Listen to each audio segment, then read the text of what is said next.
ये जो सारी विधियां हैं, रीतियां हैं, पूजा पाठ हैं, क्या ये सब व्यर्थ है? अरे आप यहां हैं। आज जब हम अपने शिष्यों से वार्ता कर रहे थे तो आपको वहां नहीं पाया। मैं वहां उपस्थित नहीं रहना चाहता था। क्यों?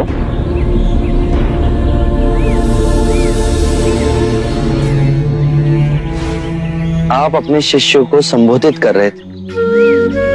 यदि स्वाभाविक कोई प्रश्न मेरे मन में जागता तो आपके शिष्यों के सामने उसे पूछना आपको दुविधा में डाल सकता था। परंतु यहां तो एकांत है। अब हम वार्ता कर सकते हैं। कृपा करें, आप दुख के संबंध में कुछ कह रहे थे।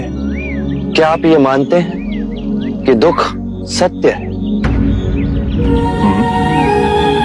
क्या आप ये भी मानते हैं कि दुख के कारण भी है? हाँ। यदि कारण है तो दुख तो रहेगा,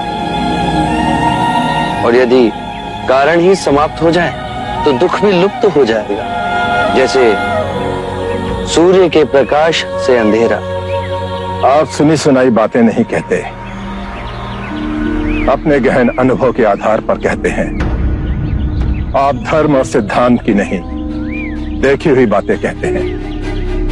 आपने कहा कि मुक्ति का मार्ग है अपने विवेक को जगाना और गूढ़ ध्यान में लिप्त हो जाना, जिससे मनुष्य स्वयं को और इस संसार को भली भांति समझ सकता है। परंतु एक प्रश्न है, ये जो सारी विधियां हैं, रीतियां हैं, पूजा पाठ हैं, क्या ये सब व्यर्थ है?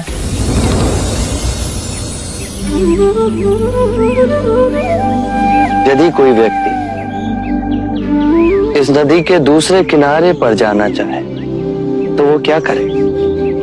यदि जल गहरा नहीं है तो वो चलकर जा सकता है, और यदि जल गहरा है तो वो नाव की सहायता से जा सकता है या स्वयं तैरकर जा सकता है। यदि वो चलना ना चाहे और ना ही तैरने को तैयार हो और ना ही नाव ले जाने को तैयार हो, और वो कहे कि मैं प्रार्थना करता हूं इस नदी का दूसरा किनारा स्वयं चलकर मेरे पास आ जाए, तब तो ऐसे व्यक्ति को मूर्ख कहेंगे, महामूर्ख।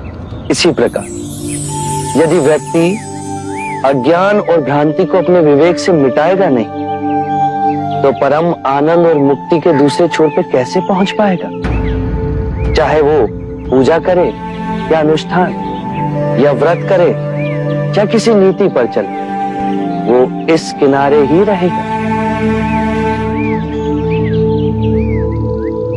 हमने सारे शास्त्रों को पढ़ा, उन पर व्याख्या की, परंतु जीवन के इतने जटिल सत्य को इतनी सरलता से किसी ने नहीं समझाया, किसी ने नहीं समझाया।